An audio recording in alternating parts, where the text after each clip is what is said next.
पवित्र श्रीमद् भागवत गीता, पवित्र चारों वेद, पवित्र कुरान शरीफ, पवित्र बाइबल, पवित्र गुरु ग्रंथ साहिब, पवित्र कबीर साहिब की वाणी में छुपे हुए गूढ़ रहस्य अर्थात तत्व को जानने के लिए कृपया अवश्य सुनिए जगत गुरु तत्वदर्शी संत रामपाल जी महाराज के मंगल प्रवचन।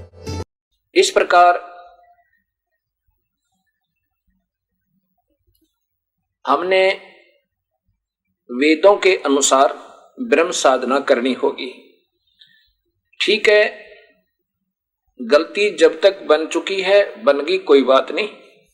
उस भूल को जब भी संभाल ले तो भी अच्छा होता है। अब प्रसंग चल रहा था कि ये जो उपनिषद फाइनल नहीं है, क्योंकि आदरणीय श्री परम संत हंस जी महाराज ने इस नाम को सिद्ध करने के लिए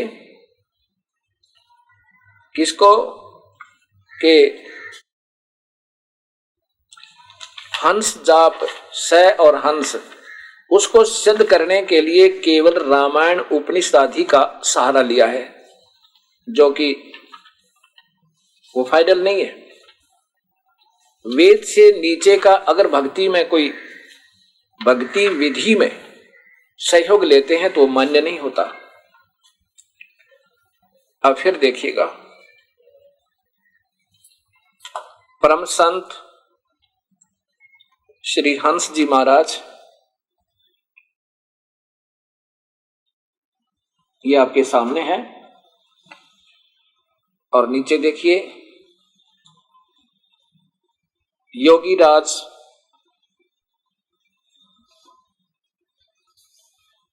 परम संत सदगुरुदेव श्री हंस जी महाराज, प्रकाशक प्रेमनगर आश्रम हरिद्वार से।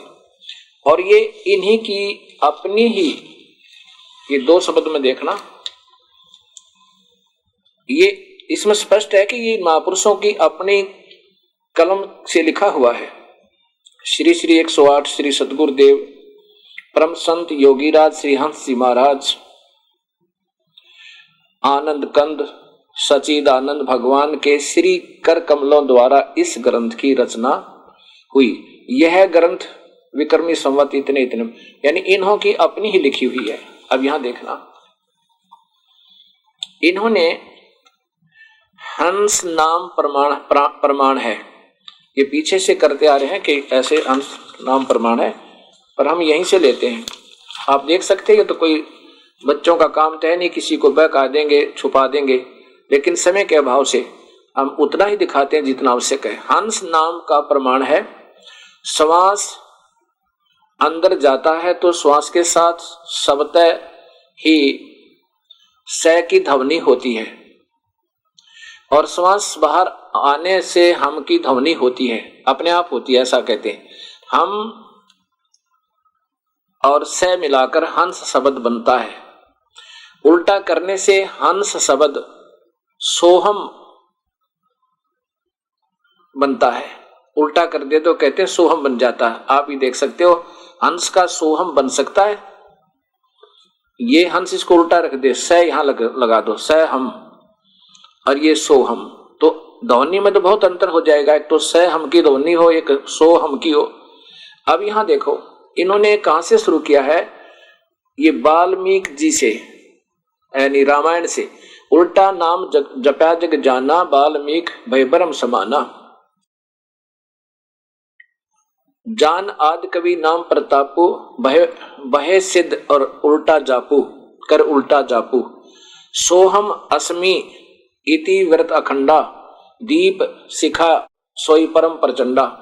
अब यहां देखो, नीचे आ जाते हैं हम, यहां से सोहम शब्द की ध्वनि सभी प्राणियों के प्रति श्वास में होती रहती है। अब सोहम हो रही है या हंस, दिन रात का अंतर है।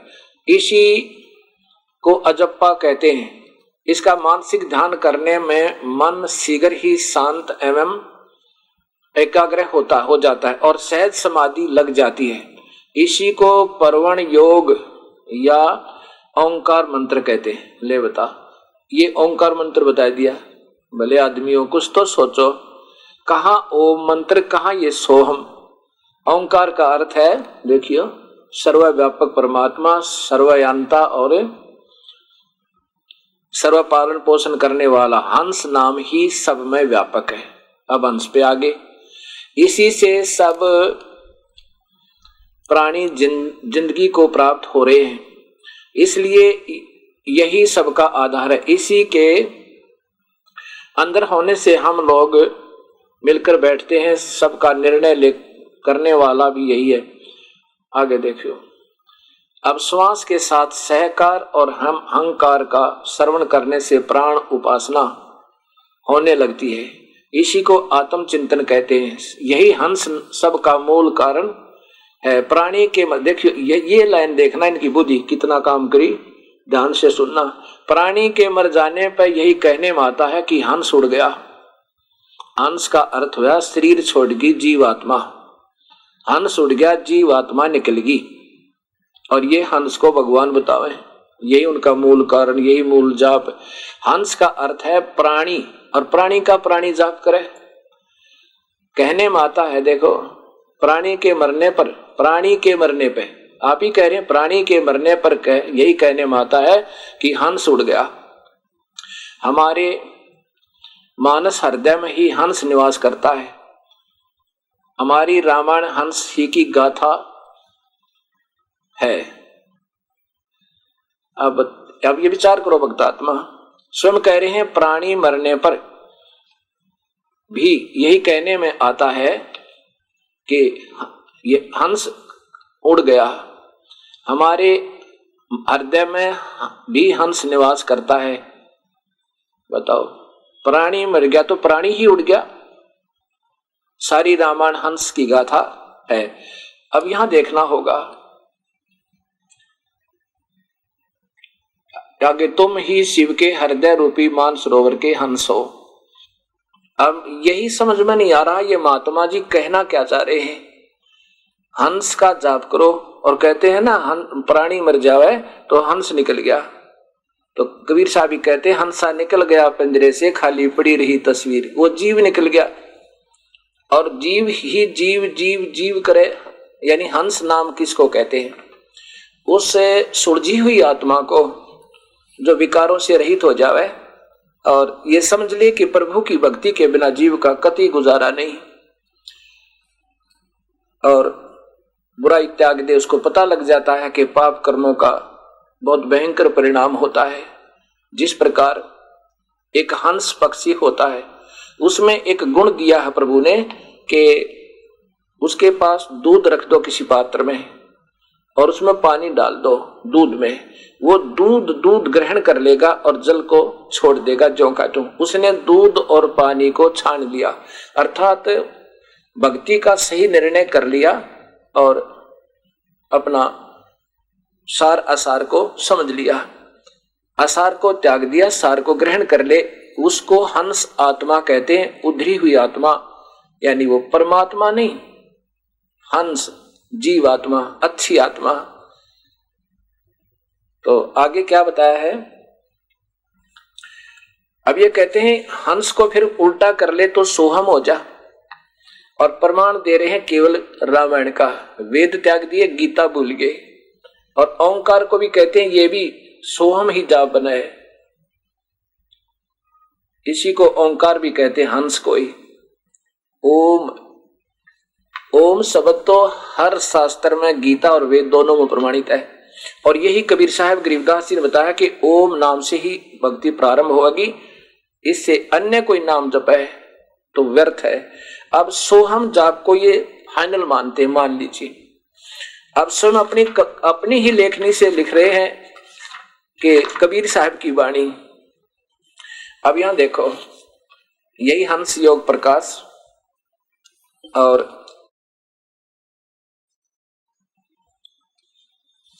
इसके प्रश्न नंबर 227 पर ये कबीर साहब की वाणी लेते हैं। ये देखिए कितना अपने को अपने में अपनाए कर यहाँ से ले ले। नाम अनामी नाथ जी, ये किसी और के हैं। कबीर साहब की यहाँ से वाणी प्रारंभ होती है। आदि नाम पारस है, मन है मैला लो। आदिमान जाने पुराना नाम, जो शुरू में प्रारंभ से जो मंत्र प्रारंभ होता था, जब से सृष्टि रची गई थी, वो आदि नाम है। पारस परसत ही कंचन भया छूटा बंधन वो। आदि नाम निज मूल है और मंत्र सब डार। आदि नाम ओम तत् सत। गीता जी बताएगी कि इस प्रारंभ में सभी प्राणी उस ओम तत् सत अर्थात 3 मंत्र के ही जाप से प्रारंभ करते थे। ये विद्वान पुरुष, वो आदि नाम ओम तत् सत है। आदि नाम पारस है, मन है मैला लो। अच्छा आगे है, आदि नाम निज मूल है और मंत्र सब डार। इन और नामों को सब छोड़ दे। मंत्र माने नाम, इन सब नामों को त्याग दे, केवल वो सतनाम और फिर सार नाम, उसका जाप करो। वो एक ही मंत्र बन जाता 3 नाम का। आदि नाम निज मूल है और मंत्र सब डार। कहे कबीर निज नाम बिना यो डूब बना संसार। आगे देखो, ये देखो वाणी भी ले रहे हैं कबीर साहब की और सब स्पष्ट करते हैं। ओंकार निश्चय भया सो करता मत जान, और सच्चा शब्द गुरुदेव का पर्दे माए पहचान। ये ओंकार वही शब्द नहीं है, वो कह रहे हैं कि तो ओंकार वही नाम है, और प्रमाण ये वाणी दे रहे हैं। इन्हें ये भी ना सोचा तुम प्रमाण भी क्या दे रहे हो। वो कहते हैं ओंकार भी सोहम नाम है। कबीर साहब कहते हैं ओंकार तो युग काल तो जरूर है, लेकिन ये भगवान नहीं है। ओंकार निश्चय भया, ये ओम नाम जिसका है वो ओंकार निरंजन, वो तो है, लेकिन वो भगवान मत जान, उसको करता मत जान। और सच्चा शब्द गुरुदेव का, यहां पर लिखा सच्चा शब्द मैंने जो दिया कबीर साहब का, पर्दे माहे पहचान। सच्चा शब्द कबीर का, यहाँ कबीर शब्द है, ये अपने आप से बदलते रहते हैं। जो जन होगा जो हरि रतन ले बिल गाए, और सोहम सोहम जप मुए बिठा जन्म गवाया। देखो वहां सोहम जाप करने की स्वयं कह रहे हैं फाइनल उपलब्धि है कि सोहम अंश जाप करो, अंश को उल्टा सोहम कर लो। अरे सोहम, कबीर साहब कहते हैं सोहम भी व्यर्थ है भाई, वो तो नाम ही कोई और है। अब आदरणीय श्री हंसराज जी महाराज इस अमृत के कलश एवं जीवन श्री हंस जी महाराज जीवन एवं दर्शन, इसमें आपको दिखाता हूं।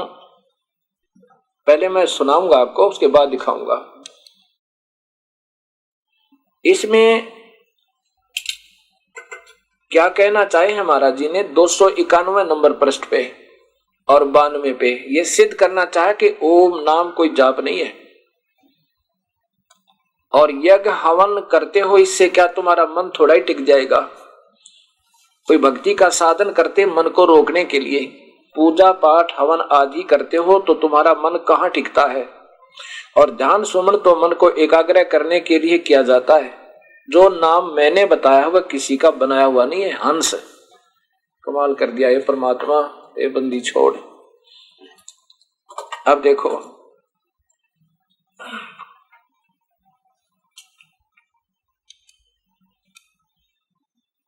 ये वही अंश योग दर्शन, यहां देखो 291 पृष्ठ पे ईश्वर अंश जीव अविनाशी। यहां देखिएगा भाई, ये तो ना भाई बहकावे मां का कंकर पत्थर सत्य भगवान मान लेते भाई। देखने और जानने पर ही गुरु की बात माननी चाहिए। सोचो और बताओ कि जब तुम पूजा पाठ हवन आदि करते हो तो तुम्हारा मन कहाँ टिकता है। और ध्यान सुमन तो मन को एकाग्र करने के लिए ही किया जाता है।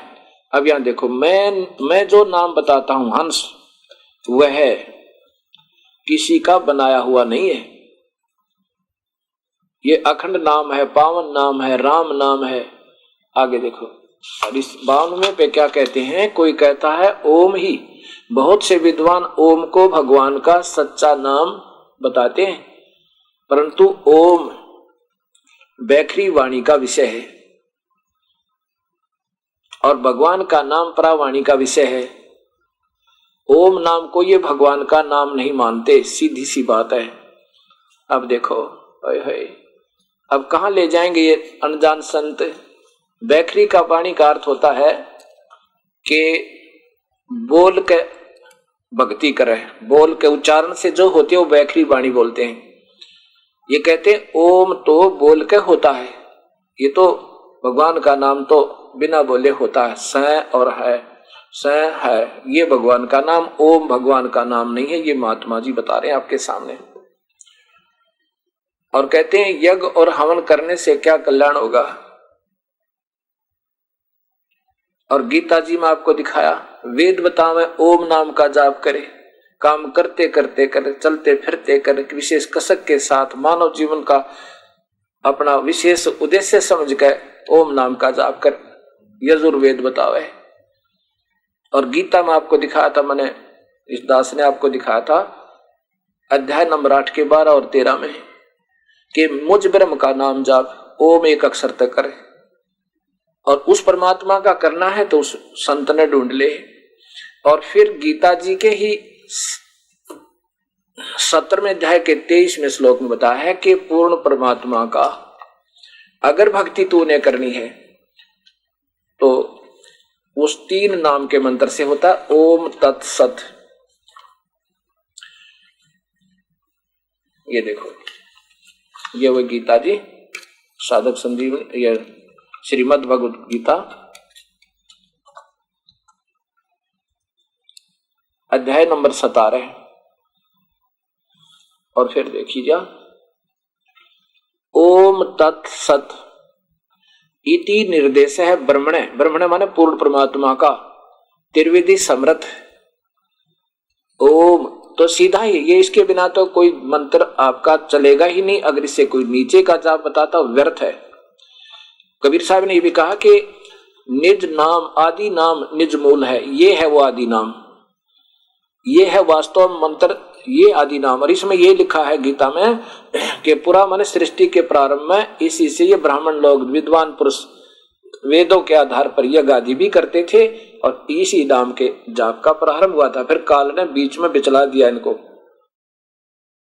ओम तत्सत इति निर्देश है ब्रह्मण है त्रिविध समर्थ है, पूर्ण परमात्मा की भक्ति का तीन मंत्र का ये जाप है। और 3 ही विधि, विधय त्रिविधय, 3 ही प्रकार से इसकी सिमरण होता है। वो हम दास बताएगा आपको। ओम जाप बैखरी वाणी का नहीं है। अब ओम नाम जो है ये कैसे जपा जाता है। अगर इसको बैखरी वाणी से जाप किया जाता है तो इसका लाभ तो है लेकिन कम है।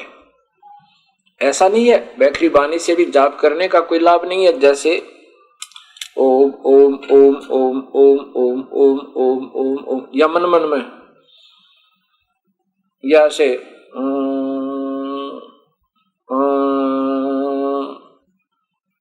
अब जो बैखरी वाणी से यानी बोल के मौखिक जाप जिसे कहते हैं, ऐसे भी लाभ है पर ये कम है। ओम नाम का जाप बैखरी वाणी से लाभ है लेकिन पूर्ण नहीं है। जैसे हम जो मंत्र आपको देंगे आपको, ओम से प्रारंभ करेंगे, ओम के बाद एक और इसके साथ मंत्र लगेगा, वो सतनाम बनेगा 2 मंत्र का। और फिर ये 3 मंत्र का एक ही बन जाएगा।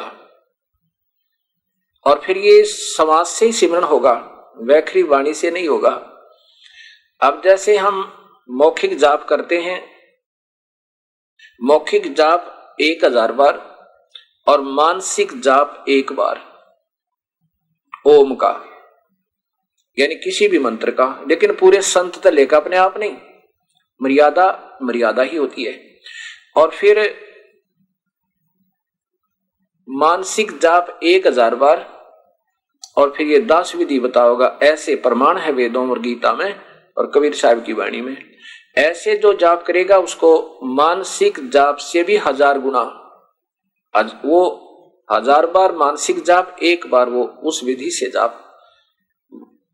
बैखरी वाणी यानी मौखिक जाप का भी लाभ है, ऐसी बात नहीं, बिल्कुल नहीं है, ऐसा नहीं कह सकते। और उसका लाभ अन्य है और ऐसे ये जाप होता है। अब जैसे यज्ञ हवन आदि पूजाओं को ये मना किया है महाराज जी ने, और गीता कहती है ऐसा नहीं करते, यज्ञ नहीं करते, हवन आदि नहीं करते, जोत बत्ती आदि जैसे हवन धर्म नहीं करते, वो तो चोर हैं, वो तो घोर नरक में ठोके जाएंगे। अब देखिएगा गीता जी, देखिए वही श्रीमद् भगवत गीता, गीता प्रेस गोरखपुर से प्रकाशित है, श्री जय दयाल गोविंद का द्वारा टीका है। इस महापुरुष ने बहुत ही अच्छी तरह टीका करने की चेष्टा की है। अध्याय नंबर 3, गीता जी का अध्याय नंबर 3। अब देखो लिख में लिखा है कि प्रजापति ब्रह्मा ने, श्लोक नंबर 10 से सुना शुरू करते हैं। प्रजापति ब्रह्मा ने कल्प के आदि में यज्ञ सहित प्रजाओं को रचकर कहा, तुम लोग इस यज्ञ के द्वारा वृद्धि को प्राप्त हो। यह यज्ञ तुम लोगों को इच्छित भोग प्रदान करने वाला हो। अब नीचे देखो 11वें में कहा है, इस यज्ञ के द्वारा देवताओं को उन्नत करो और देवता तुम लोगों को उन्नत करें। इस प्रकार निस्वार्थ भाव से एक दूसरे को उन्नत करते हुए तुम लोग परम कल्याण प्राप्त हो जाओगे। अब 12वें में कहा है, अध्याय नंबर 12 में, यज्ञ के द्वारा बढ़े हुए देवता तुम लोगों को बिना मांगे ही इच्छित भोग निश्चय ही देते रहेंगे। इस प्रकार उन देवताओं के द्वारा दिए हुए भोगों को जो पुरुष इनके बिना दिए यानी इनको बिना दिए यानी धर्म पुण्य ना करते, जो भगवान ने तुम्हें पिछले कर्म आधार पर दिया है उसके उसमें से कुछ पैसे दान धर्म नहीं करते, पूजा पाठ या गमन धर्म नहीं करते, तो बिना दिए ही भोगता है, वह चोर ही है। वह तो चोर है जो यज्ञ हवन पूजा पाठ आदि नहीं करता। ये नहीं कहा जा सकता कि नित्य पाठ मत करो, ये गलत है। ये कहना कि ये गलत, ये व्यर्थ है। भी आरती मत करो, 5 यज्ञ करनी होंगी पर निष्काम भाव से, ऐसा ही लिखा है, नी इच्छा। एक यज्ञ है धर्म की, धार्मिक भंडारे अनुष्ठान ये अवश्य गुरु आज्ञा से करवाने होंगे। और सुबह शाम ज्योत लगावे, ज्योतिक हवन का काम करेगी और शाम की आरती सुबह के नित्यक्रम अवश्य करने होंगे। इससे हमारे हृदय में ज्ञान यज्ञ बनी रहेगी, ज्ञान यज्ञ होती है। और ज्योत जो है, ज्योति जो जगाते हैं, ये कहते हैं अंदर की ज्योति जगाओ, बाहर की ज्योति नहीं। ना तो अंदर की जगह इनकी, क्योंकि नाम गलत, गीता के विरुद्ध। और बाहर जो धर्म से पुण्य होना था, जो लाभ होना था, वो बंद करवा दिया। ऐसे ही धन धन सतगुरु, ऐसे ही राधा स्वामी पंथ में कहते हैं ज्योति मत लगाओ, ना कोई धर्म पुण्य करना, तुम्हें भोगना पड़ेगा। अब ये अधूरे सधूरे मार्गदर्शन करके इन भोली आत्माओं को ऐसे भ्रमित कर दिया। गीता में जो लिखा है वो तो करना ही करना है। हम भी उसको कहते हैं कैसे कि जैसे गीता में लिखा है कि तुम मेरा पाठ कर अर्जुन, गीता का नित्य पाठ करता रहे तो मुझे ही प्राप्त होगा निसंदेह, कोई शक नहीं, इसमें कोई शक नहीं। केवल एक पाठ्यक्रम करते रहने से और सही नाम ना मिलने से आंशिक लाभ है, पूर्ण नहीं। यही कहना चाहे भगवान ने। कबीर परमात्मा भी यही कहते हैं कि ये जो तुम पाठ केवल पाठ ही करते हो, चाहे वेद का करो, चाहे गीता जी का, महावीर रामायण का, और चाहे कुरान शरीफ का, पवित्र बाइबल का, या गुरु ग्रंथ साहिब का, या गरीबदास जी की वाणी का, कबीर साहिब की वाणी का करते रहो। अगर सही नाम नहीं मिला तो अधूरे और व्यर्थ है तुम्हारी साधना। इसके साथ साथ ये तो करने हैं, अगर नाम नहीं मिला तो ये सब व्यर्थ है। जैसे खेत में बीज बीजा नहीं और खाद और पानी सुचारू देते रहे तो क्या लाभ होगा? घास होगा, अन्न नहीं होगा, भूखे मर जाएंगे। ऐसे ही हमने पहले बीज बीजना है और सच्चे और सार नाम का, और उसके बाद फिर ये धर्म यज्ञ, हवन यज्ञ, परिणाम यज्ञ, ज्ञान यज्ञ, ज्योत भी जगानी है सुबह शाम, और अखंड जगाते तो कहना है कि दिन रात चलावे। और प्रणाम यज्ञ, दंडवत प्रणाम, मूर्ति अवश्य रखनी अपने घर पे, मूर्ति की पूजा नहीं सत्कार करना है। अब कोई तो मूर्ति पर अटक गया, उसी का भोग लगा, उसी की आरती तारे, उसी का आगे प्रार्थना करता रहे, बस बन की बात, उसी का माला डालने जा, उसी का आगे धूप और जोत जगा दी, ये व्यर्थ है। मूर्ति हो अपने इष्ट और गुरु की अवश्य हो, और दंडवत प्रणाम करे उनको, सीने से लगा अपने गुरुदेव की मूर्ति को, अपने इष्ट की मूर्ति को। इससे हमारे अंदर विनम्रता और उनके प्रति श्रद्धा बनी रहती है। ऐसा ना करने से भी हम अधूरे रह जाएंगे। केवल मूर्ति ही पूजता रहे, ये कबीर साहब ने खंडन किया। नादानो, तुम केवल मूर्ति पर ही आश्रित हो गए, मंत्र से ही जाप कर नहीं रहे, इसलिए मूर्ति पूजा का खंडन किया। लेकिन मूर्ति का होना अति आवश्यक है, उसे देखते हृदय गदगद हो जाता है। जैसे हम किसी ऋषि महर्षि की मूर्ति देखें, आत्मा में भक्ति की प्रेरणा जागृत होती है। ऐसे ये मूर्तियां सेंटिमेंटल का काम करती हैं, होनी चाहिए हर घर में। मंदिर में, घर मंदिर अपना एक कोने में मंदिर बना लो, एक अलमारी में, उसके एक ताक में, एक हिस्से में अपना मंदिर बनावे, मूर्ति रखा अपने गुरुदेव की, अपने इष्ट देव की, क्योंकि इष्ट देव की पूजा अवश्य होनी चाहिए, उसकी मूर्ति भी होनी चाहिए। जैसे कबीर साहब हम सबका इष्ट है, और ब्रह्मा विष्णु महेश के पिता निरंजन ज्योत निरंजन काल भगवान गीता में जो कहता है, उसका भी इष्ट है। 18वें अध्याय का 64वां श्लोक, निष्पक्ष भाव से फिर दोबारा सोल्यूशन करके देखो उसको। तो हम सबका इष्ट देव तो कबीर परमेश्वर है, उसी की मूर्ति, और साथ में वो गुरुदेव जो सच्चा नाम देता, उनकी मूर्ति अवश्य घर में हो, और फिर ज्योत लगावे। धूप जरूरी नहीं है, धूप तो केवल धुआं धुआं करती है। हवन का काम घी न करना, और हवन अवश्य करना, ये भी यज्ञ। 5 यज्ञ करते हैं हम। एक यज्ञ है धर्म की, या इस आश्रम के अंदर हर महीने हजारों की संख्या में, कोई हजारों की संख्या में भक्त आत्मा आते हैं, और यहाँ पर उनके भोजन की व्यवस्था फ्री मुफ्त होती है, कबीर परमात्मा की कर पाते। और ये धर्म यज्ञ हो गया। प्रत्येक पूर्णिमासी को 3 दिन का एक पाठ चलता है गुरु ग्रंथ साहिब का, गरीबदास जी की वाणी का,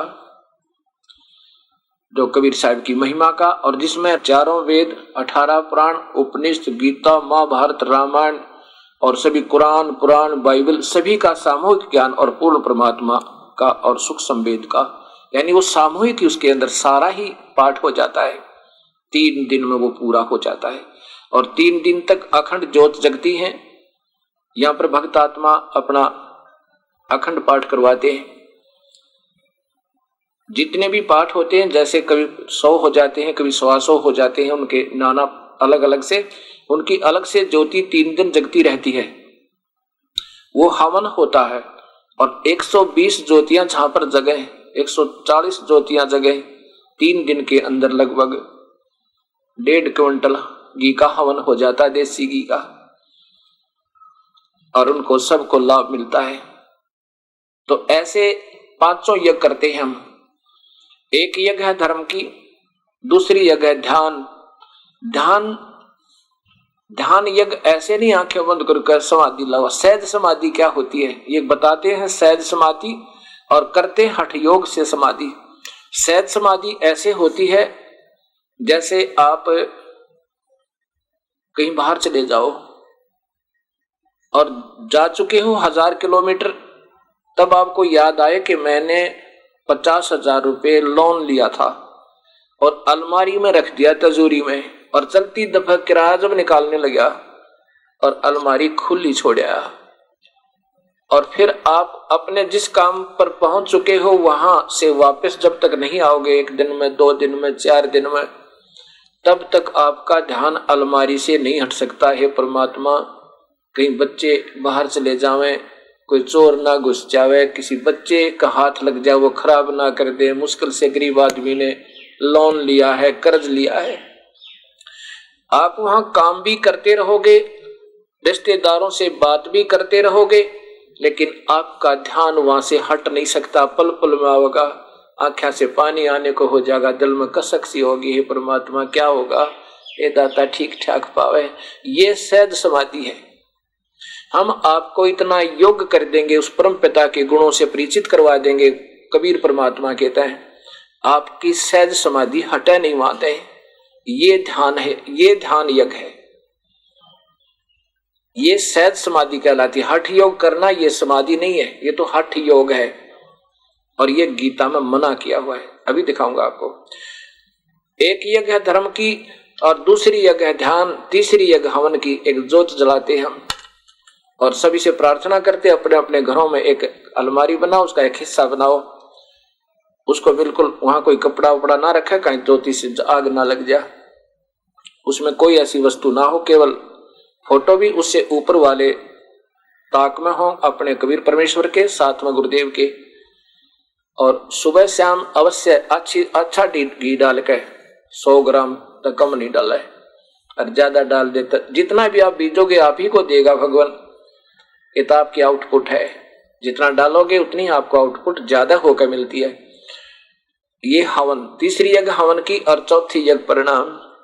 गुरुदेव को दंडवत प्रणाम करे और मूर्ति को सुबह उठते ही, मैं तो अपना भाव बताता हूं, अपने गुरुदेव की, अपने इष्ट देव की मूर्ति जब दिखे अपने आप नतमस्तक सिर हो जाता है, डटा नहीं जाता और ऐसे दंडवत प्रणाम करता हूं। ये पूजा नहीं होती। और यही हम, क्योंकि हम समझ नहीं पाते सतमार्ग को, तब तक हम एक को रिजेक्ट कर देते हैं। वो तो मूर्ति पूजा करते हैं, वो तो ऐसा करते हैं। पूजा क्या होती है? सत्कार कोई और चीज होता है, पूजा कोई और चीज होती है। पूजा जैसे पतिव्रता अपने पति की पूजा करती है, आदर सत्कार सबका करती है। और पतिव्रता पत्नी का पति विदेश चला जाए तो फोटो से वो कितना प्यार करती है, उसकी आस्था रह रहकर उमंग बढ़ती रहती है, उसके गुणों की याद आती रहती है। ऐसे ही हमने मूर्ति अवश्य रखना चाहिए, लेकिन पूजा नहीं, सत्कार करे, अवश्य करे। और पांचवी यज्ञ है ज्ञान की। ज्ञान क्या होता है? सुबह हम 1.25 घंटा लगता है लगभग, सुबह के नित्यनेम गरीबदास जी कबीर साहब की वाणी के आधार पर करते हैं। ये तो देखो प्रमाणित शास्त्र है, चाहे गीता का पाठ कर लो और वहां में गुरु ग्रंथ साहिब का पाठ कर लो, और चाहे कुरान का करो, बाइबल का करो। और ये ज्ञान यज्ञ कहलाती है, जिसका गीता जी में कहा कि तू मेरा पाठ करता रहेगा, गीता जी का पाठ करता रहेगा अर्जुन, तो तू मुझे ही मिलेगा। क्योंकि काल के जाल में रहेगा केवल पाठ करेगा तो, और सही नाम मिल के साथ भी करेगा, सही संत से नाम लेकर ओम नाम का भी अगर जाप करना है तो पूरे संत लेकर, इन और नामों का नहीं। कबीर साहब कहते हैं कोटि नाम संसार में उन ते मुक्ति ना हो, तो करोड़ नाम है उन ते मुक्ति नहीं होगी। और सार शब्द मुक्ति का दाता जाकू जानना कोई। अब ये ऐसा विवरण होता है इसका। अब चक्कर क्या हो गया, काल ने तो इस प्रकार का, अब कलयुग में ये फैसला कर रखा है कि किसी भी भक्तात्मा को सतमार्ग पर नहीं लगने दूंगा। क्योंकि कबीर साहब जब जोगजीत रूप अपने पुत्र के रूप में आए थे तो काल ने सोचा था ये जोगजीत है, कबीर साहब परमात्मा नहीं है। तब उनके साथ वाद विवाद किया था और कहा था कि कलयुग में अपने 12 दूत भेजूंगा। आपका जब आप जाओगे या आपका कोई दूत जाएगा सत संदेश वाहक, उससे पहले उन नकली संतों के द्वारा नकली मार्गदर्शन करवा दूंगा। महिमा पूरी गाएंगे पूर्ण भगवान और घुमा फिरा कर ब्रह्म पर रोक देंगे। कोई तीर्थ करता पाओगा, कोई व्रत करता पाओगा, कोई मंदिर पे आश्रित, कोई मस्जिद में, कोई गुरुद्वारे में, और कोई चर्च के ऊपर आश्रित होगा, कोई तीर्थों पे घूम रहा होगा और कोई राम और कृष्ण पे आश्रित होगा। ब्रह्मा विष्णु महेश तक ही सीमित होंगे। और आपका संत बताएगा कि वो परमात्मा कोई और है, उनकी पूजा करनी चाहिए, इन अन्य की नहीं करनी चाहिए। तो आपके संत के साथ वाद विवाद करेंगे। काल ने कहा था 12 पंथ करूं मैं साजा, नाम तुम्हारा ले करूं आवाजा। द्वादश पंथ नाम जो लेही, सो हमरे मुख आन समोही। इन 12 पंथों में जो नाम लेंगे, कहते हो मेरे ही आहार बने रहेंगे। वो नाम तो सारे गलत होंगे और महिमा भगवान पाने की बताते रहेंगे। फिर कहते हैं द्वादश पंथ करूं मैं साजा, नाम तुम्हारा ले करूं आवाजा। द्वादश पंथ नाम जो लेही, सो हमरे मुख आन समोही। प्रथम अंश हमारा जाई, पीछे अंश तुम्हारा आई।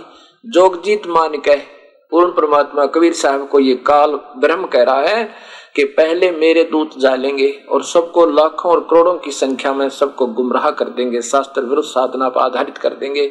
और ये भोली आत्मा फिर गुरु जी के ऊपर इतने आसक्त होंगे, एक शब्द भी सुनकर प्रसन्न नहीं होंगे।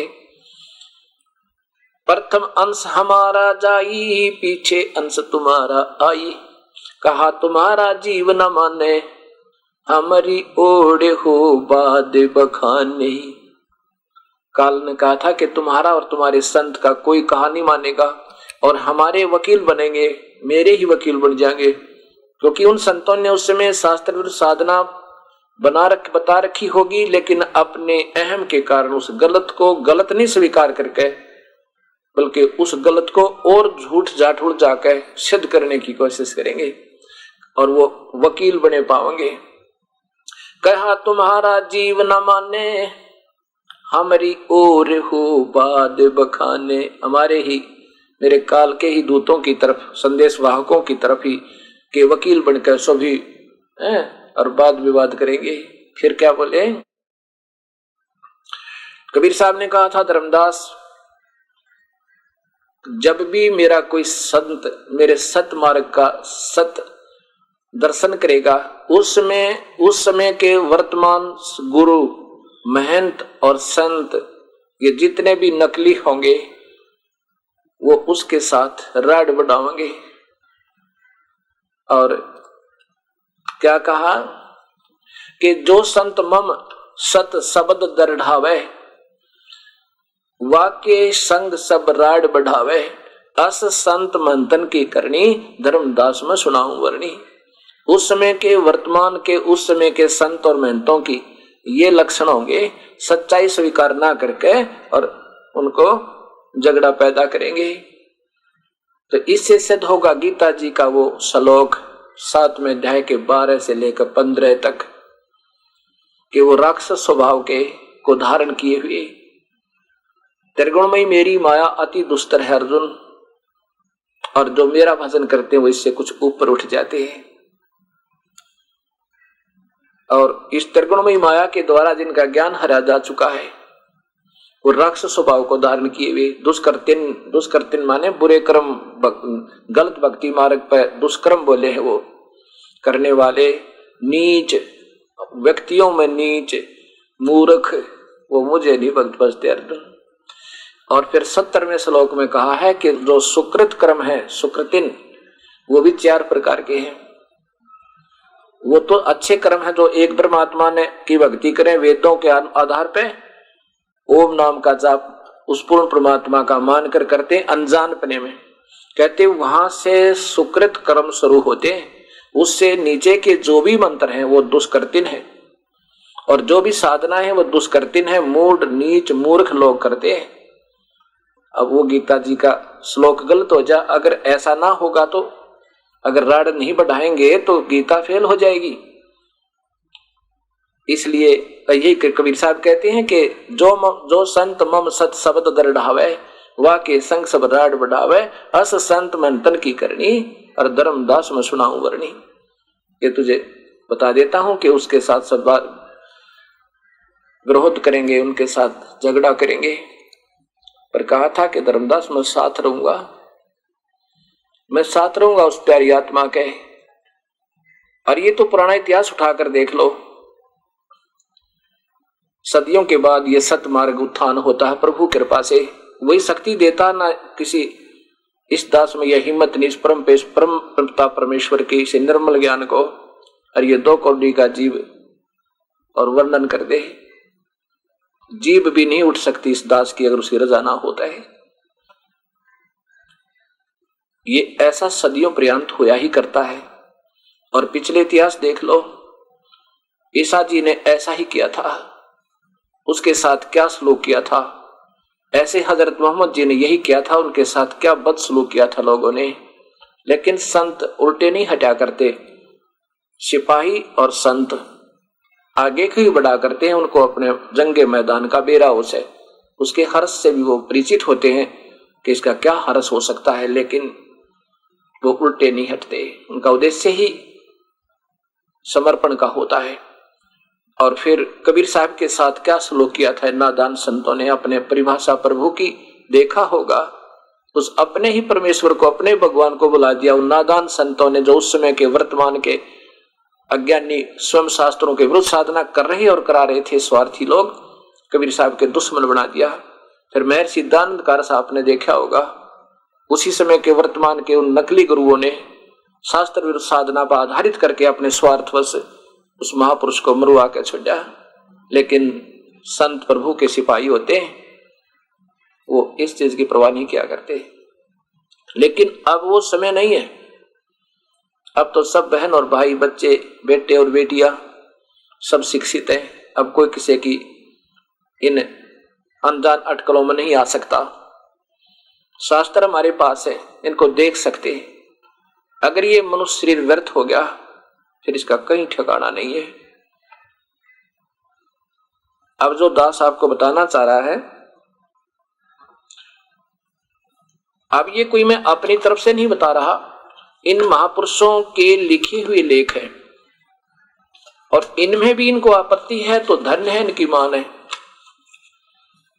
धन्य है इनकी संताई को। अगर इसको भी सुनकर उनको दर्द होगा, स्वयं कलम से लिखे हुए।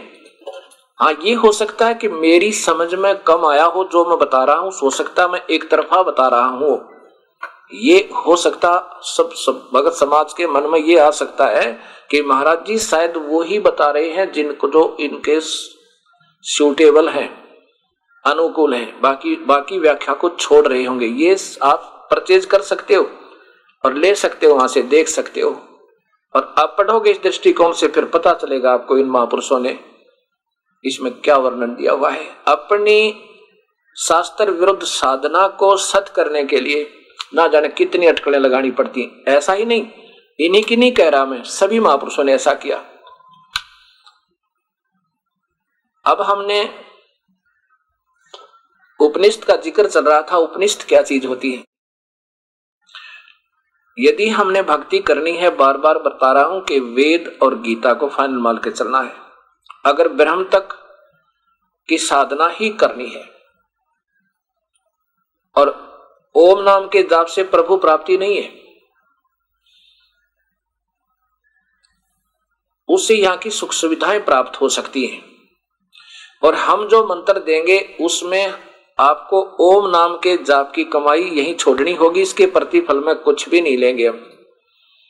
गीता जी के 18वें अध्याय का 66वां श्लोक है कि अर्जुन, मेरी सब पूजाओं को तू छोड़ दे।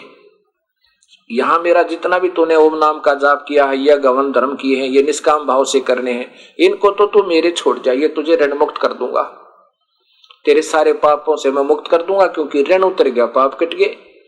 और फिर तू उस एक की शरण में चला जा। ऐसे हम करेंगे कि ओम नाम के जाप की कमाई यहां छोड़ देंगे, ये करनी पड़ेगी, नाम की कमाई हमने करनी पड़ेगी। अब कोई कहे कि ये क्या नाम हुए भाई, क्योंकि हम प्रथम बार आपको 7 मंत्र देंगे, जो मानसिक जाप प्रथम मौखिक करना होगा क्योंकि उसका अभ्यास बन जाएगा, फिर मानसिक जाप करना है उसका। मौखिक भी कर सकते हो, मानसिक भी कर सकते हो। तो कहते हैं क्या ये पानी पानी कहने से पानी मिल जाएगा, अर्थात इनका भाव ये है महापुरुषों का कहने का कि जो तुम नाम जपते हो उस नाम से नहीं, वो तो ध्यान लगाओ, बस अंदर ज्योति देखो, उससे बात बनेगी। अब बताओ, एक बात बताओ भक्त आत्माओं, जैसे कोई मजदूर मजदूरी करता है, नौकरी कर रहा है, सैनिक सेना पर अपनी सीमा पर खड़ा है छाती ताने। अब कोई अनजान कहे कि तुझे ऐसे नौकरी ऐसे तनख्वाह थोड़ी मिलेगी क्या इस नौकरी से या मजदूरी से पैसे थोड़े मिलेंगे? बैंक देख कर आओ, बैंक में देखो, बैंक में पैसे हैं, वहां नोट गिनते पाओगे। अरे नादान कहेंगे। अब उसी से तो नोट मिलेंगे जो मजदूरी हम करेंगे, ठीक है। वहां नोट दिखते कोई ना, पर उनकी कमाई हमारे साथ जमा हो रही है, रोज हाजिरी लगा हमारी। अब इन महापुरुषों ने यहाँ टिप्पणी दे रखी है, पढ़ के देखियो, इतना समय नहीं मैं सारा ही दिखा दूं। इनका ये आशय है कहने का कि क्या पानी पानी कहने से पानी मिल जाएगा, अर्थात नाम जाप भी नहीं बताते तो कहते हैं स्वयं ही स और हम हो रहा है, लेकिन करो चाहे मत करो, पर अंदर देखते रहो, ध्यान लगाओ बस। और जैसे अन्य संत हैं, राधा स्वामी पंत, धन धन सतगुरु, आजकल यही बोलबाला है। वो कहते हैं कि कभी तो कहते हैं नाम जाप करने चाहिए, फिर कहते हैं नाम कोई विशेष नहीं है, बस नाम तो नाम मात्र होते हैं, बस ध्यान मेडिटेशन करे, अंदर अपनी आत्मा का साक्षात्कार करे, अंदर अनहद सुने, ज्योत देखे, 2.5 घंटे सुबह 2.5 घंटे शाम। अब जैसे हम प्रथम जाप आपको देंगे, उसकी जाप की कमाई तय, आप जाप करोगे उसका क्रेडिट भगवान के दरबार में कागजों में हाजिरी लगेगी, और उसके बदले में आप यहां से नीचे नीचे जब आप यहां पहुंचोगे, इससे नीचे नीचे का ऋण मुक्त हो जाओगे। इसके बाद हमने यहां से आगे चलना है, इससे आगे जो जाएंगे काल के सहस्रार कमल में, इससे आगे फिर हमने चलना, योगी इससे आगे नहीं जा सकते। ओम नाम के जाप के उपासक केवल उस प्रकाश को देखकर वापस आ जाते हैं। और जहां पर ये महापुरुष प्रकाश बता रहे हैं, वो तो वहां पर हृदय में तो यही काल भगवान सती पार्वती और शिव रूप में रहते हैं। वो दुर्गा को पार्वती रूप में रखता है और शिव में शिव रूप में। उनका बहुत तेज है, लेकिन इतना नहीं है जितना पूर्ण परमात्मा का है। कहां तो सूर्य उदय हो और कहां 1000 वाट का बल्ब, ऐसे हर इष्ट का, हर देव का प्रकाश है, लेकिन आकार भी है। जैसे कल बताया था, बल्लभ भी हो, बल्लभ आकार है बल्ब, और प्रकाश निराकार होता है। और ये महात्मा जी कहते हैं प्रकाश है, वो आकार है। आकार होता तो बताते वो कौन है, ये गुरुदेव को आकार मानते बस। अब मैं क्या बताना चाहूं था आपको, गुरु एक मीडिया होता है साधक और साध्य के बीच में। ध्येय जिसको हमने उद्देश्य बनाकर जिसकी पूजा करनी है, उसके बीच में गुरु मीडिया होता है, साधक, और बीच में गुरुदेव एक मीडिया यानी गुरु। और उस उद्देशित वस्तु को प्राप्त करवाने का 3 पार्ट होते हैं, गुरु होता है, साधक होता है, और साध्य जिसके लिए हम कोशिश कर रहे हैं। उसमें गुरुदेव का सहयोग होता है। गुरुजी क्या होते हैं, जैसे आपका किसी मंत्री से काम होना हो और आपके लिए मंत्री का जो नुमाइंदा होगा वो आपका गुरु हो गया, आपको साथ लेगा और उससे मिलाएगा मंत्री जी से और आपका कार्य करवा देगा। अगर उसकी पहुंच सही होगी तय, अर्थात उसका खास होगा, तो आपका सही जायज काम होगा जो, तो वो करवा देगा, वो भी गुरु हुआ। और ये थी गुरु है थानेदार दरोगा तक का, यानी वहीं तक पहुंच है तो वो थाने लेवल के ही काम आपके करवाएगा, उसमें भी गुरु की आवश्यकता पड़ेगी। और यदि आपका जो सिफारसी है अप्रोची यदि सीएम का है तो इन सबसे उत्तम हो गया, वो भी अच्छा हो गया। अगर पूरा गुरु है तो पूरा, यानी उससे मेल है मुख्यमंत्री से, उस व्यक्ति का जो तड़प रहा है अपने कार्य के लिए, उसका काम वो मुख्यमंत्री का व्यक्ति करवा देगा, वो गुरु हुआ।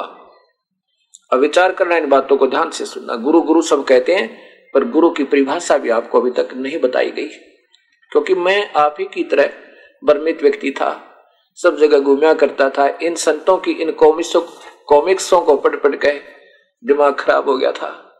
किसी को उठा के देखे, कोई सिर नहीं, कोई पैर नहीं, ना जाने के बात बना रखी। अब एक प्रधानमंत्री का कोई नुमाइंदा हो और आपका कार्य हो, वो जो प्रधानमंत्री का खास व्यक्ति है और वो फिर आपसे मिला है, तो वो आपका गुरु हो गया। जो प्रधानमंत्री से मिलाने वाला जो गुरु है यानी सिफारसी है वो सुप्रीम है। प्रधानमंत्री से मिलने के बाद सीएम के भी काम होंगे, मंत्री वाले भी होंगे और नीचे सत्र के सारे हो जाएंगे। ऐसे गुरु गुरु में भेद है, गुरु गुरु में भाव। और सोए गुरु सराहिए जो सार शब्द लखावे दाव। अब क्या करते हैं भक्तात्मा, कहते गुरु सब बराबर होते हैं, संत सब एक जैसे होते हैं, बस कहीं से नाम ले ले जाना एक स्थान पर। क्योंकि इन सब का घूम फिर के उस निराकार ही पर दृष्टि है। चाहे को कितनी बात बना कर घुमा फिरा कर चाहे कहीं से लालू कर वहीं छोड़ देते हैं, कहां पर निराकार है। भगवान तो निराकार है, प्रकाश दिखाई देता। और इन्होंने और कमाल कर दिया, ये भगवान को आकार बताओ और प्रकाश को आकार बताओ। प्रकाश आकार में है और गुरुदेव जो दिखेंगे अंदर कहते हैं वो भगवान है और भगवान आकार में है और देखनी रोशनी है। ये आकार बताते हैं भगवान आकार में है पर रोशनी और शब्द उसका जो है न प्रारूप रूप है। अब इसी प्रकार सब विचलित है। ये देखिएगा, एक नहीं बहुत। अब ये परमात्मा का साक्षात्कार,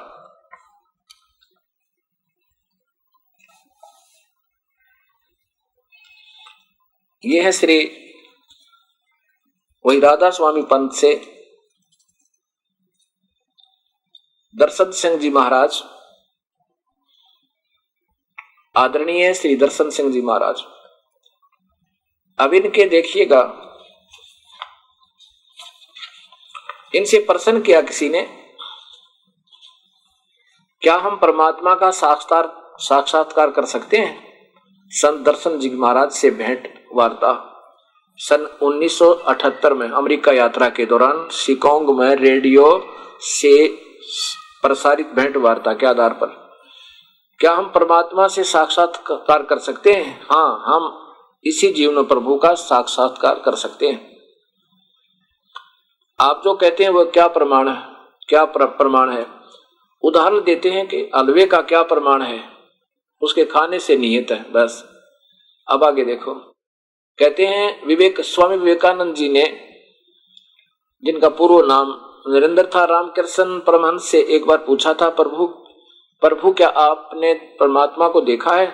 उन्होंने जवाब दिया, हाँ बेटा, मैंने परमात्मा को देखा और उतनी ही स्पष्टता के साथ जितना स्पष्टता के साथ मैं तुम्हें देख रहा हूं, अर्थात जैसे मैं तुझे देख रहा हूं ऐसे देखा। क्या फिर आगे क्या बताते हैं?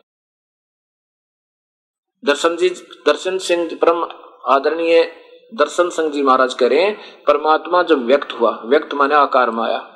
देखो विचार करना, व्यक्त हुआ यानी आकार में आया।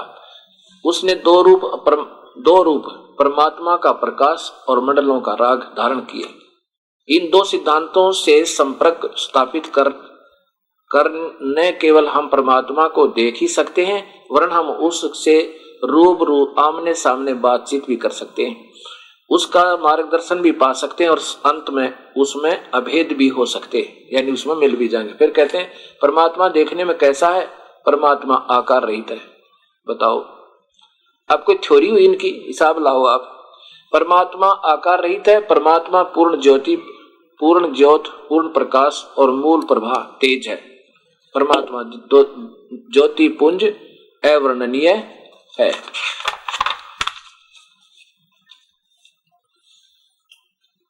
फिर भी शास्त्रों में बताया कि करोड़ों सूर्य चंद्र का एकत्रित प्रकाश उसके एक रोम के प्रकाश की तुलना नहीं कर सकता। परमात्मा को उसके मूल भूत ज्योत स्वरूप में देखना तभी संभव है जब हम रूहानियत की सबसे ऊंची अवस्था में पहुंच जाएं। ये महापुरुष सुनी सुनाई अटकल लगाते हैं, ना कोई अपना ध्येय है, ना अपनी कोई बेसिक थ्योरी है, ना कोई स्टैंड है इन महापुरुषों का। जहां जौन सी बात मुख से निकली वो सेट कर दी, क्योंकि भोली आत्मा गुरुदेव की हर वचन को उनका अंतिम फैसला मानते हैं। जो वो कह रहे हैं सत्य है। कम से कम ये तो सोचना पड़ेगा समाज ने, ये कहना क्या चाह रहे हैं, बता क्या रहे हैं। एक तरफ तो कहते हैं परमात्मा आकार माया, जो तो कहते हैं फिर वो दो रूप में हो गया, प्रकाश हो गया और आवाज, कुछ नहीं दिखता। फिर कहते हैं साक्षात बात कर सकते हैं, ये आकाशवाणी करता है काल, किसी में प्रवेश होकर ये आकाशवाणी कर देता है। कहते हैं बस यही उसका, यही देखना दाखना और कुछ नहीं। और फिर आगे देखो, ये भी गुरु को भगवान मानते हैं। गुरु के दर्शन हो गए वही भगवान हो गया, वही दर्शन बस समझो परमात्मा का है। तो अब ये देखिए,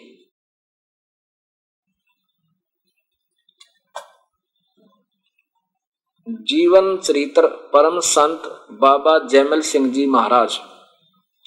पहले मैं ये बताऊंगा आपको कि यहां अपने हाथों से क्या कहते हैं। इसके प्रश्न नंबर 20 पर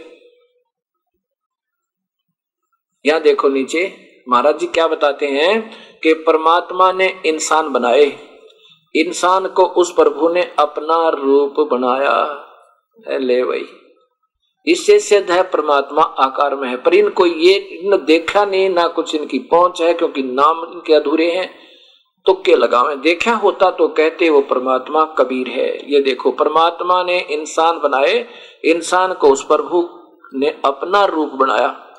ये श्री दर्शन सिंह जी द्वारा बताया, श्री दर्शन जी द्वारा ये प्रवचन चल रहे हैं।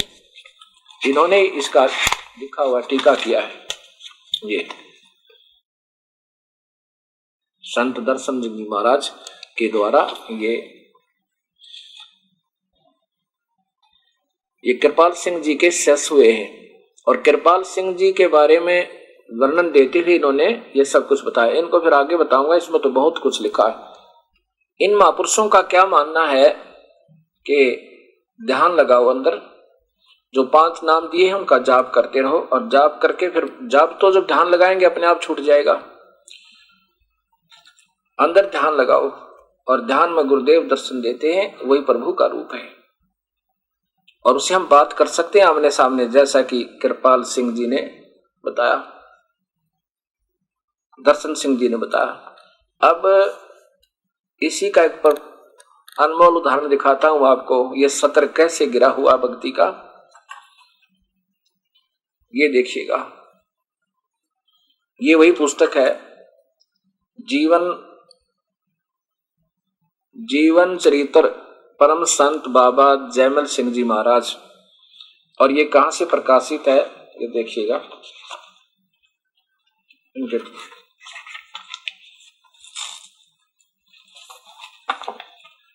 या नीचे देख ले, अंग्रेजी में देख लिखा हुआ है, सावन कृपाल पब्लिकेशंस, कृपाल आश्रम, संत कृपाल सिंह मार्ग, विजय विहार दिल्ली, विजयनगर दिल्ली।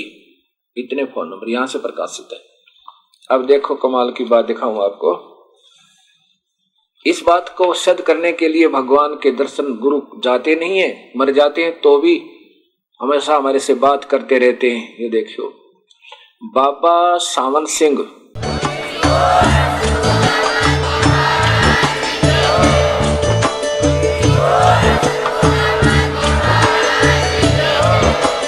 आप सुन रहे थे जगत गुरु तत्वदर्शी संत रामपाल जी महाराज जी के मंगल प्रवचन। अधिक जानकारी के लिए विजिट कीजिए हमारी वेबसाइट www.jagatgururampalji.org। संत रामपाल जी महाराज जी के शुभ आशीर्वाद से पूरे विश्व भर में 500 से भी ज्यादा नाम दीक्षा केंद्र हैं, जिन पर संत रामपाल जी महाराज जी द्वारा ऑनलाइन निशुल्क नाम दीक्षा दी जा रही है। अपने नजदीकी नाम दीक्षा केंद्र का पता करने के लिए संपर्क करें 8222880541।